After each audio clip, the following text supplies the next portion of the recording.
Hi, Wendy. Hi. Thank you for meeting with me today. Absolutely. I love your concept. I love your studio. So we'll just get into the interview and then we'll just see how we talk about it. Sounds good. Because I have a memory of a fish, I need to look at all the... I am also Dory, so I understand. My kids, that's my nickname. What inspired you to start your own wedding dress studio and how did you begin the journey? So I actually fell in love with bridal since I was a little girl, thinking about dressing up princesses. And I am also a hopeless romantic. So it was kind of natural for me to kind of get into the bridal industry.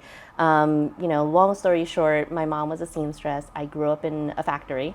So I was side by side with her ever since I was little. And by the time I was 8, I learned how to sew. And then, of course, typical Asian mom, she's like, you're not going to get into fashion because that's not your future.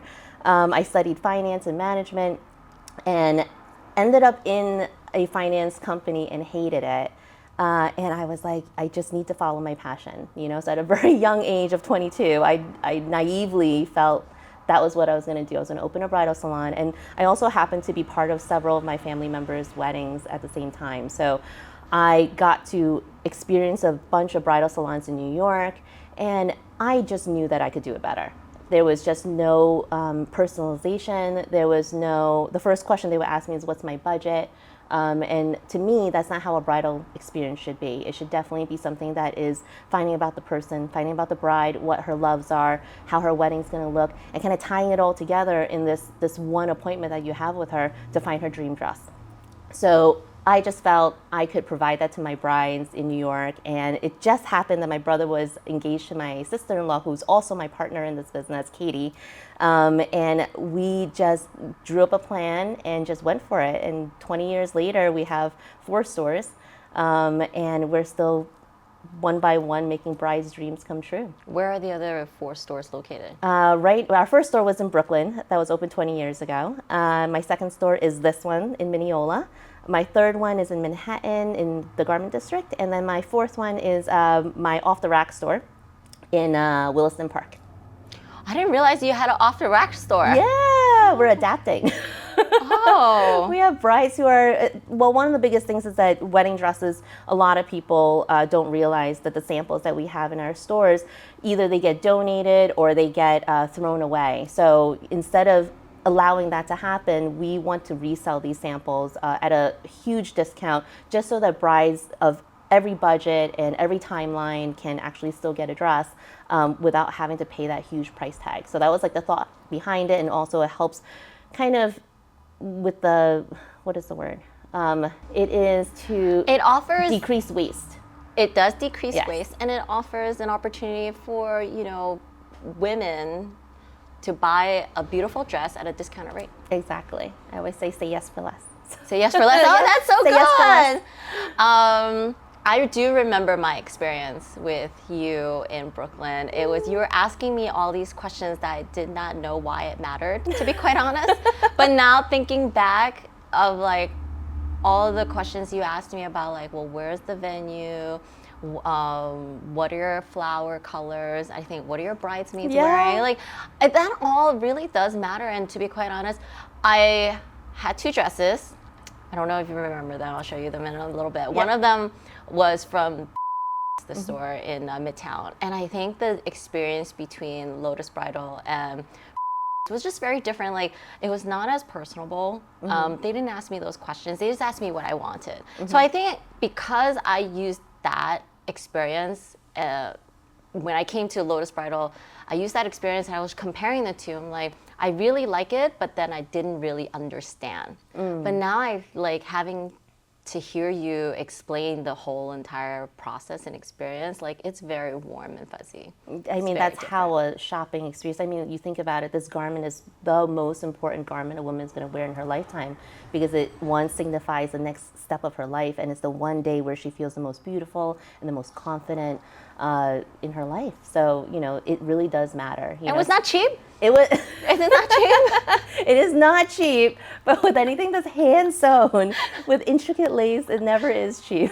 I was like, why is this experience so different? And even the fitting, like the final fitting, it was it was just so different. Yeah. What are some of the biggest challenges you faced in the bridal industry? I would say the ever-changing pace of bridal. So fashion is constantly changing, so trends are always different every single year. And on top of it, I would say the most recent challenges would be the supply chain challenges, and also now, of course, the tariffs. So that's never fun. It's something that is completely out of our control, but yet, brides and businesses are feeling it. We can't really do anything about supply chain issues except to pre-plan a little bit better. And then that's what we've been doing ever since COVID, when we had all these dresses that were stuck overseas.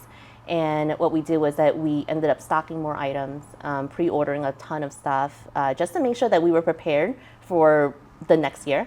And then the tariffs, that has been the trickiest, because it is very hard for designers to be clear with us on what they're charging us, because we have to know that we are charging the right amount to our brides.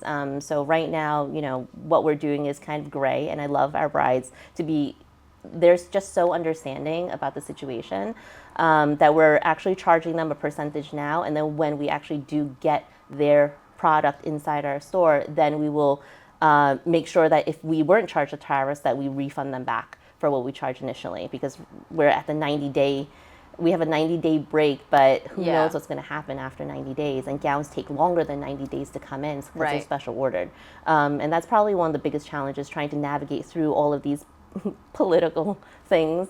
But other than that, I think that we kind of just roll with whatever comes our way, just always sticking by our core values, to always do what's right by the bride. I think is the most important thing to face these challenges. I was actually going to ask you that question, real talk. I was looking at my receipt. I bought a pair of sneakers in the city, and I'm like, oh my goodness, the taxes is almost 10%, because they added an additional 35% for the congestion pricing for crossing the bridge. So I was going to ask you, what's the percentage? Because you mentioned it, you have to charge it to the bride. Mm-hmm.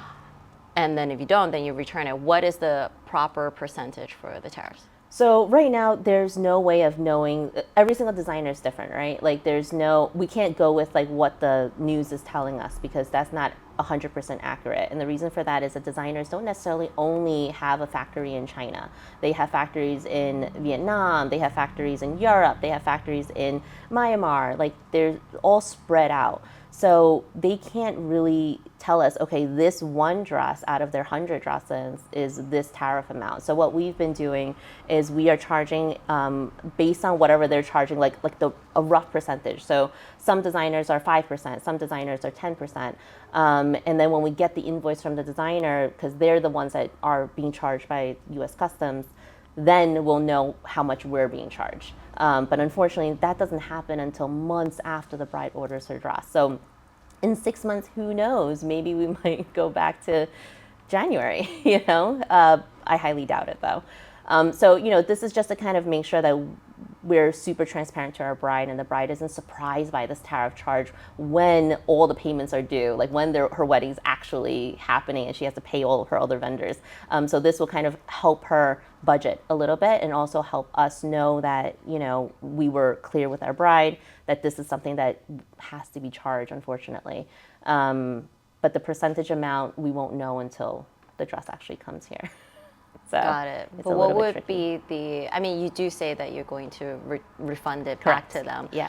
What are you charging upfront to make up? So some designers, they charge us the 5%. So we do the 5%. Some designers charge us the 10%, and we'll do the 10%. Some went as high as 35% for us. Those designers, we have to be strategic in terms of when we ask for delivery. So on the back end, we're also trying to control the delivery of the dresses. So luckily, we did push some of the deliveries where it happened to be coming early anyway. We pushed them a little bit later, and still on time with what we quoted the bride, but just to make sure that the bride isn't hit with that tariff fee, because nobody wants an unexpected expense, because you bought these dresses months ago. It's not fair that, now you have this extra expense because of what's going on. So, navigating through this is still tricky. It's still very, very new. So, I just got probably 8 emails from designers yesterday, altering their tariff policies because of this 90-day break. But there's also a lot of questions that pop up. It's like, what happens after this 90 days where if it goes back up to the 130 something, 130 something percent, then what? What happens to those brides who order now and I say that it's a lower tariff?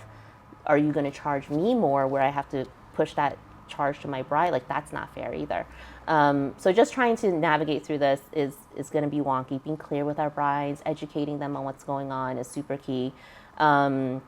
And just like, and having everything printed, I think that what helps is that on the invoice, we have everything written out very clearly that in the event that we don't get charged a tariff, we obviously will refund it back because we are not profiting a penny off of this. We already don't feel great about telling brides about this extra charge, but it is what our world is in right now. Right. So kind of roll with the punches. That's a lot of admin work. You don't know. And training all my staff on this and how to tell brides, like it's a whole nother level. But you know what? It makes us stronger, right? That's right. So tomorrow's my 10-year anniversary. This was the dress that you sold me. Gorgeous. Oh my gosh, you look so good. You look the same. You think you haven't aged at all. And this was the other dress that I had from the other company. So pretty. So I love it. That was 10 years ago. Mm-hmm. How do you stay on trend? Is that out of trend? And how has it changed since then? So we're very picky with our designs in the store. A lot of times, even if there is a trend going on, like for example, boho was very in for a while, ruffles, bustles, 3D flowers. We always are very careful with what we choose inside the store. So even though the dress is a little bit boho, we still have elements of things that are timeless in there, like for example, specific types of laces, silhouettes. 3D flowers was very in for a while as well. So we want to make sure that like the silhouette of the dress is still timeless with the accents of the 3D flowers on the gown. My belief of bridal is that the trends are constantly renewing itself. So every 3, 4, 5 years, you're going to see a trend be reinvented in a different but better way. Like for example, bustles. When I got married, I had a bustle wedding gown with 3D flowers and lace. It was insane. I love it. But right now, bustles are back in. So like all the new collections, all the runway shows, you still see a little bit of bustles kind of popping back into the skirts again. So I always say like it's timeless because trends will always renew itself. And we don't go crazy on our dresses. It still has to look like a wedding gown, but with these extra elements, these new elements added in. So, okay. So if my daughter was to wear it in, how old is she? She's 3. So like in 20 years, do you think it'll still be in trend? Well, the gown that you got for me is a sheath with a slight flare lace gown. That will never go out of trend. That is something that's completely timeless forever. Lace, no matter what, will always be something like a staple fabric in bridal because it's just so elegant, so intricate, and that dress is pretty. Like I don't even know if I'll still fit into it, but I'm I had sure it you wrapped will. and like you should just try it on and just do dishes in it. Just do it. I'll let you know how that works out. I want a selfie. What has been the most memorable or meaningful bridal story you've been a part of? There's so many. They can be crazy. No, just kidding. Just kidding. I guess the one that really sticks out the most to me was COVID was hard. So so during COVID, it was one of the hardest times that we ever experienced. And with all the closures, there was a lot of regulations happening. And I had this one bride who I loved, and I met her right before COVID. She found the dress, but she wanted her mom to come in. But her mom was in chemo at the time, which is why she couldn't come during her first appointment. And then COVID obviously hit, everything was shut down, the bride couldn't come back again. And with everything that was going on in the world and all the germs, all the regulations, all that stuff, her mom couldn't even leave her house.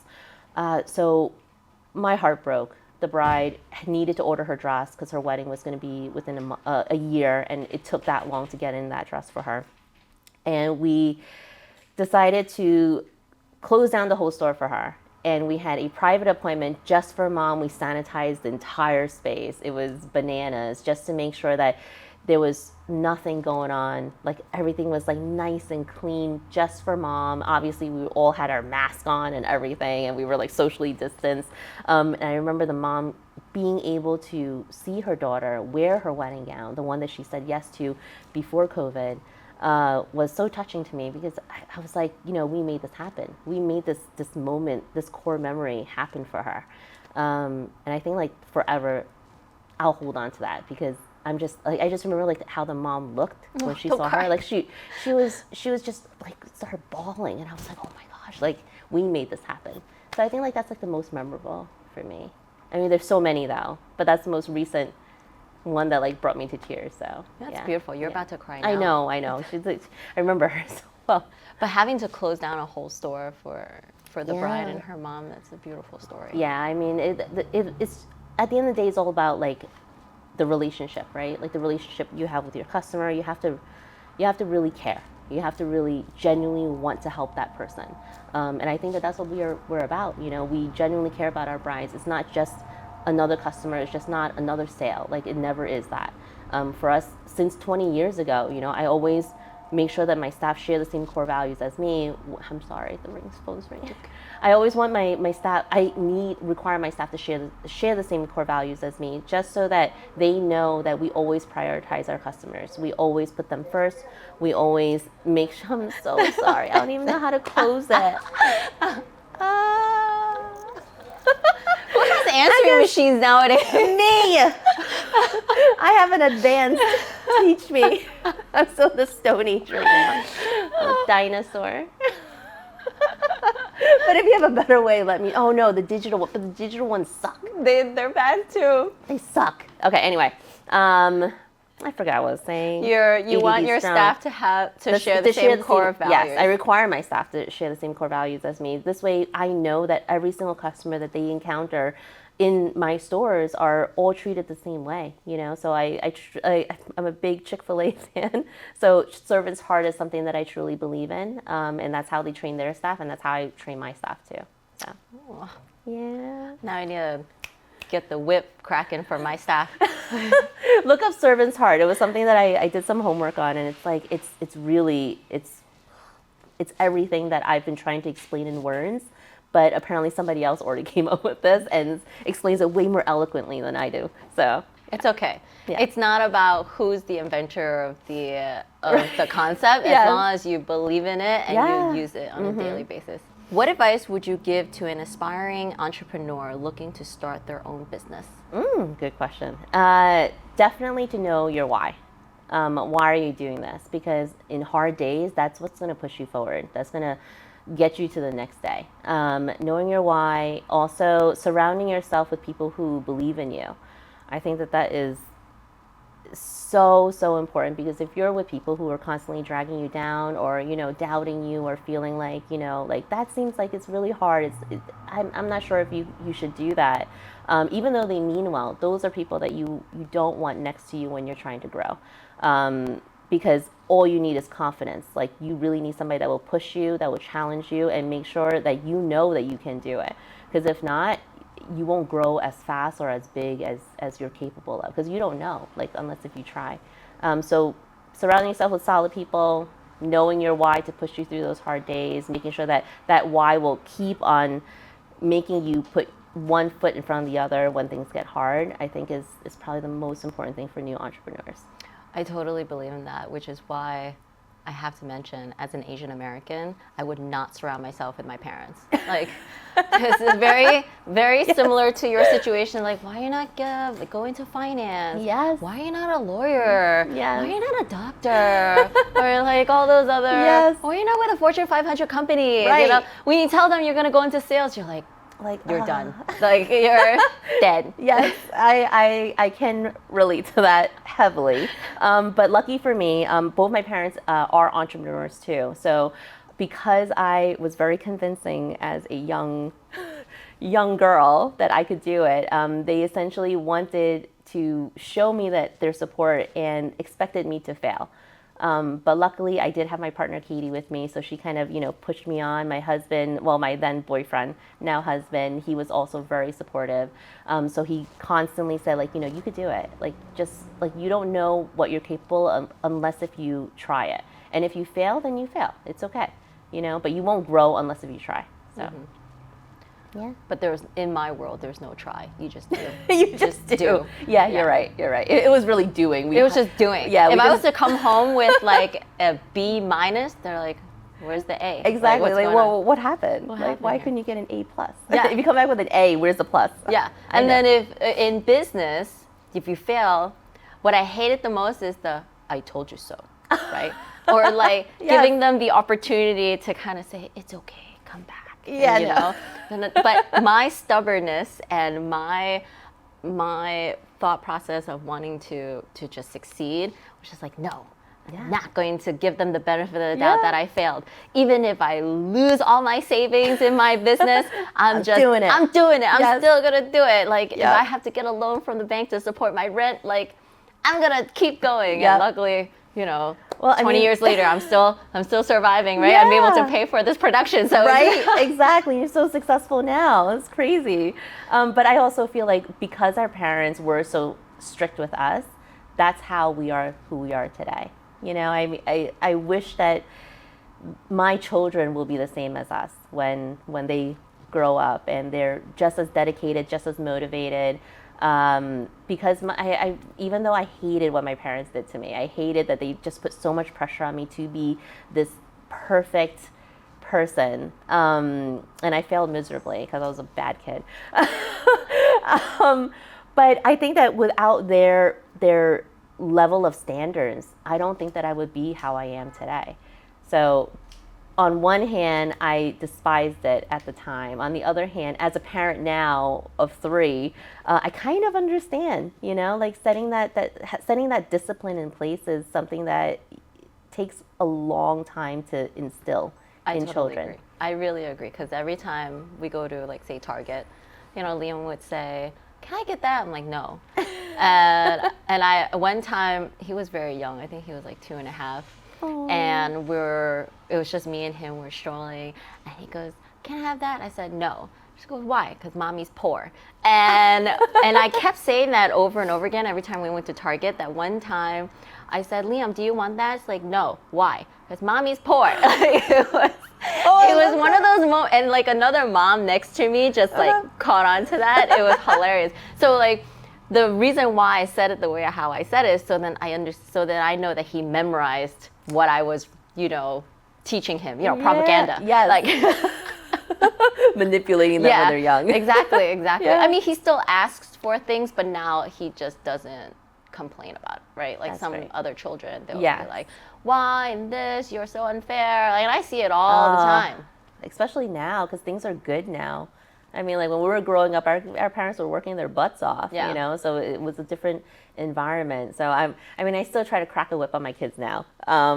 It's somewhat successful. The 1, 2, 3 thing still works very well. It's like, I'm going to count to 3.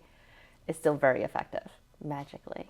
So what do you say? So say one of my kids needs to take a shower. It's like 8 o'clock, his bedtime's at 8:30. I'm like, hey, you need to go take a shower. And he's like, no, like I just need to finish this game. It's like, I'm going to count to 3. And if you're not upstairs taking a shower by 3, all electronics gone.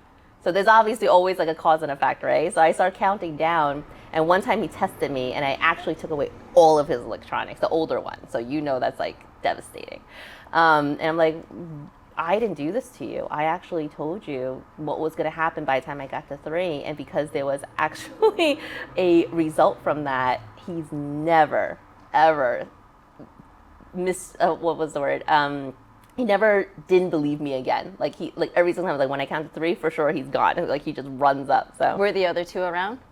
Yeah, so they already know about my 1, 2, 3. Like they've gotten things taken away many times, and they still test me sometimes. But you know what? It's just a rinse and repeat. You just keep on doing it until it sticks in their head. But yeah, it's very effective. Wait, how old is Liam now? So Liam's 6. Okay. I have a very similar situation. Think at the time he was like about 4, right? And I don't remember what happened, but I said, if you're not going to do this, then I'm going to take away all your toys. I think he doubted me, so I took some garbage bags and I put all his toys in there. And I remember that day I must have been so angry. So I opened the front door and I tossed it so far that it hit the street. And I have like about like a 50-foot like curb right from Your my arm. house in my arm. The whole thing went out to the street. Mind you, he was in shock. Like his face was like, what just happened? And that was bag number 1. The bag number 2 went after, and then he starts crying. I'm like, don't cry. Why are you crying? You made this happen. 4.5, by the way. So everyone thought I was crazy. And he's like, I'll do it, or something. I don't remember. But I'm like, he goes, what's gonna happen to my toys? I'm like, I opened the door. Go get it. Like, you go get it. And it's like on the street, like on the sidewalk. Yeah. And I live in a very residential neighborhood, so I knew nothing was gonna happen. I was watching. I'm like, you go get it. So you see this little kid like dragging his toys, these 2 garbage bags, like back to the house. My heart. Poor Leo. I'll give him a hug when I see him. You don't feel bad for him. I know. I shouldn't. You know, he probably asked for it. God. How has the wedding industry evolved since you started, and how have you adapted? It's changed so much. I started this business 20 years ago, and I probably 5 years into that, social media started ramping up. Brides just have so much more access to information. They have so much access to dresses, styles, designers. And I think that what that does to brides is by having so much access, having so much information, it becomes almost an overload for them. It becomes very, very difficult for them to make decisions, because when you have too many things to choose from, where do you start? You know, like you don't even know what you like anymore, because you're just constantly on, like for me, like I scroll on Instagram and sometimes I go on for like an hour and not realize where the time went, because I'm looking at pretty dresses, one after another after another. And as a bride, that must be so difficult, because you're like, oh, I like this, I like this, I like this.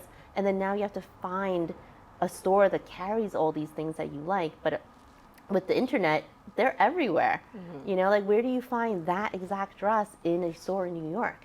So I think that has been one of the hardest things. Brides coming in with so many different pictures of so many different designers, hoping that we have that designer here or that style here, and just, you know, feeling that disappointment when, you know, like we might not have that exact one that she found online out of the millions of dresses that are there.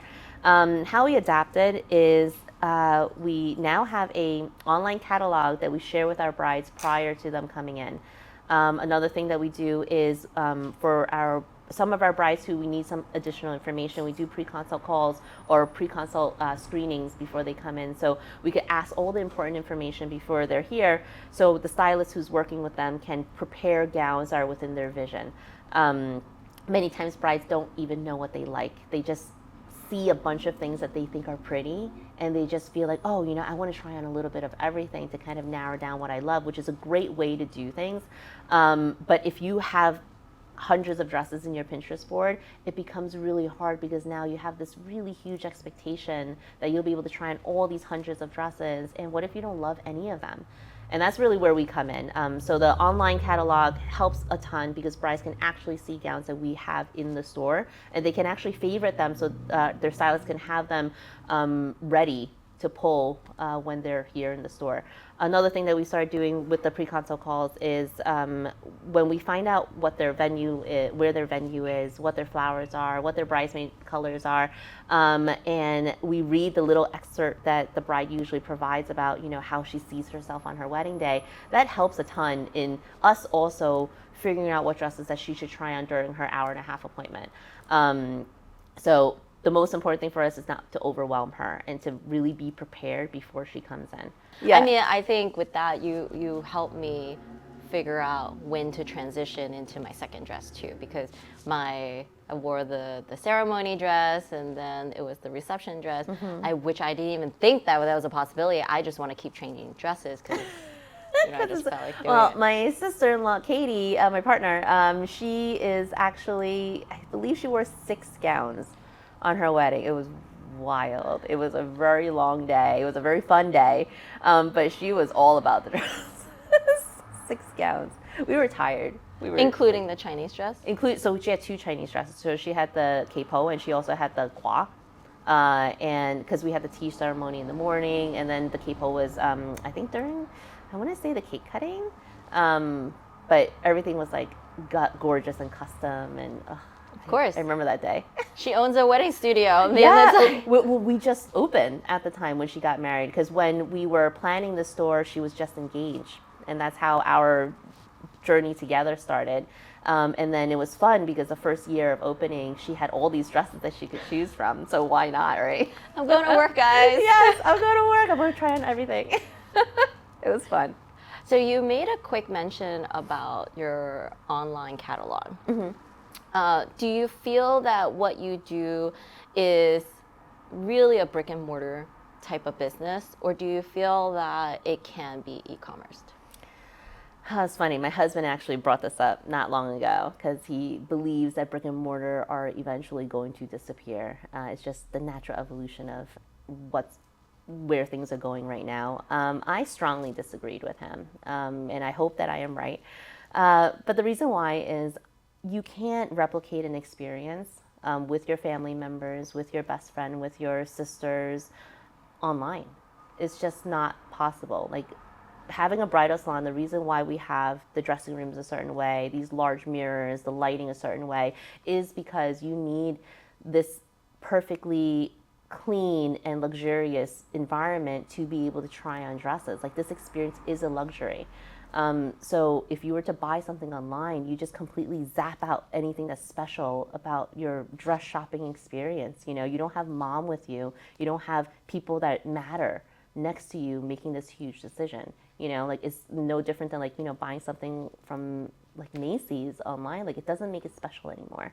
And a wedding has to be special. A wedding is something that you spend just so much money on. To have all your friends and family around you to celebrate your love with your spouse, it should be special. So from the planning till the purchasing to the decisions of the vendors, like, that's all part of it. That's all part of a bridal journey.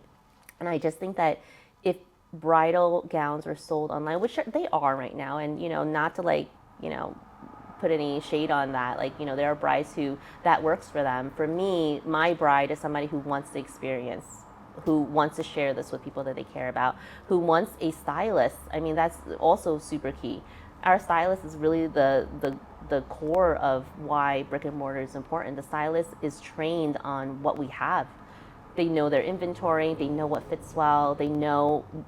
Brides always come in with a vision. They don't know how to put it in words, though. So our stylists are trained to be able to translate what they're saying, their social cues, their little tiny responses, and be able to understand what the bride is actually looking for.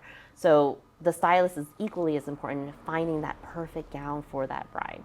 Have you ever thought about expanding in an e-commerce way, but welcoming the brides to the store? We played with that. I mean, let's see, like, I have been doing a little bit of homework on, you know, how AI is just dominating. But well, now we're just talking about regular websites. Just like, but if we do a regular website, AI has to be somewhat tied into it. A regular website just wouldn't do what it is. Like, I wouldn't do it unless if I believed in it. So a regular website posting of dresses online is not something that I feel is special. The only way that we would do is for our off-the-rack store, just so that we could give more accessibility to brides, like, not only in Long Island, but, like, all over the U.S., to be able to sell our samples at discounted prices. So that may be a little bit different, because with our bridal rack store, what you see is what you get. You know, versus here is not necessarily the case. Like, our samples are a specific size, but we will order it in your size, you know, in the color that you choose. With bridal rack, because it's a garment that is that size, that color, and that condition, that might be something that I'm more open to selling online. But I think that I would still have that, like, it's online, you could still buy it online, but if you choose to try it on, I have a physical store where you can still try it on and get the whole experience as well. With Lotus, the e-commerce in the future will probably look something along the lines of how AI can create some sort of program where a bride can do a virtual try-on. That would be what I would really get into. Like that's where like the nerdy part of me kind of jumps in. Like the instant that somebody comes up with some sort of program where a bride can actually upload a picture of herself, and I did do a little bit of homework. I think that there's some that are developing right now, and be able to have a picture of a gown that we have in our store and actually let AI combine those two so she can actually see how the gown looks like on her before she comes to the store to try it on. Or, you know, who knows, like maybe, I don't know, I'm just thinking on the fly right now, like maybe gowns can be shipped to her to be tried on. So this way, you know, instead of us only catering to New York brides, we cater to brides everywhere. Because I'm very, very picky about the dresses that we have in our store. So I like to say that I have probably the best collection of gowns that's between $2,000 to $5,000 in New York. So being able to access give more access to brides all over the country would be a dream. So, are most of your clients between Long Island and from Manhattan to Long Island? Yeah, so a lot of our brides are local. The only difference would probably be Manhattan, there's a ton of brides who actually fly from, you know, different areas of the world to shop. So, you know, usually like we're like one of like 10 stores that they're visiting, which I think is too much. Like that's like just so overwhelming for one person to go through. I generally recommend maybe 3 to 4 stores max. But yeah, a ton of brides actually purposely fly to New York just to find their gown, only because we're a fashion mecca. We have the most amount of bridal salons than any other city in the world, you know? So I think that it makes sense, you know, to spend that plane ticket and come here and see everything. Mm-hmm. Yeah. What's next for your studio? And any exciting plans for the future that you'd like to share? Yeah, so we started having more size inclusivity. We realized that a lot of brides, you know, regardless of shape and size, they should be able to try on the dress they love. So we started increasing all of our size ranges. You know, backstory is that most bridal salons, they order in the sample sizes, which is generally anywhere from a size 8 to a size 14. I was going to say, last time you put on a size 14 on me. Yeah. I'm like, I can't envision this. I don't understand. Yeah. Like, and the reason for that is the designers, when we go to market and we go to these fashion shows and we choose the dresses for our stores, it takes just as long for us to get in dresses, just like brides. So brides are waiting 6 to 9 months for their dresses.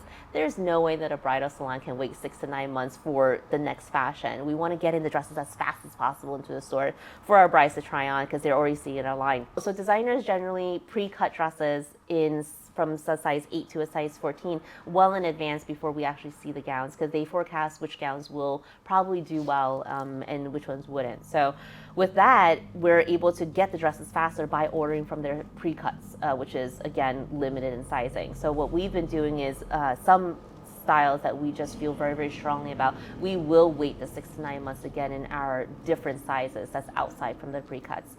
So now I'm happy to say, like my Brooklyn location, the second floor, we completely renovated it so that it's this beautiful, beautiful space for our curvy brides. And we have a huge selection of curvy dresses from size 18 to a size 28 there. And this way, all brides of all sizes can feel beautiful when they're having their experience with their family members.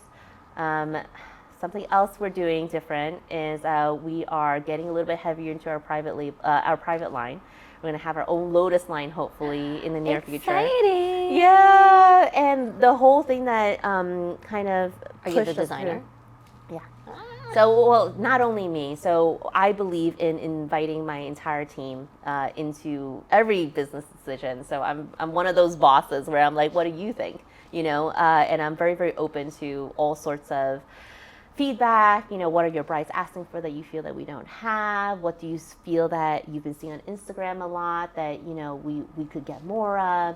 So getting feedback from my staff is super key. And from that, we're going to start designing this new line of ours. And the whole reason behind it is that we're trying to give brides more unique gowns. You know, the worst thing is like if you have a bride who, you know, falls in love with a dress, says yes to it, and then her cousin comes in like a month later and chooses the same dress by that designer, like that would be hard. So brides today, they're always looking for something that's unique. They're looking for something that's personalized, and by having our own private line, we're able to offer that.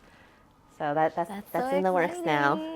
Fingers crossed. The second floor, I remember you just said the second floor in the Brooklyn location. that was the bridesmaid floor, right? Yes. Yeah, we no longer do bridesmaids. So that entire floor was changed out to be our curvy section. And we have 2 mirrors there. And it's just nice and private and luxurious. And we just have a lot of dresses, like a lot of dresses for brides to choose from, which is always great. Yeah. It was very nice talking to you today. I appreciate you taking the time to explain to me about Lotus Bridal, the business, and the bright future that it's having. I'm really excited to hear about the private line because hopefully one day I'll want, because I feel renewal. like I'm the momster-in-law, right, later on. Oh, no. So I'm going to need help with that. But I'm really excited to hear all about your past, present, and future. I think it's very important for a small business owner to like continue to thrive, continue to use what the future is coming, using AI, thinking about how to be more innovative with their small businesses. And I think by that, I'm just so inspired by your story. Thank you so much, Lisa. This was great. I mean, I love talking to you. You really asked some solid questions today. Did I catch you off guard? A little. But I'm happy. I'm happy that I shared it. But this was a great experience. Thank you so much for taking the time to find out about Lotus Bridal. No, you taught me how to do the 1, 2, 3. So I'm going to try to see if I can fit that in there besides just throwing It might toys still down work to with the street. Nene. I don't know about Liam. It might be a little too late for him. But this is great. Yeah, thank you. To find out more about Lotus Bridal, check out their Instagram account at Lotus Bridal. Click the link below.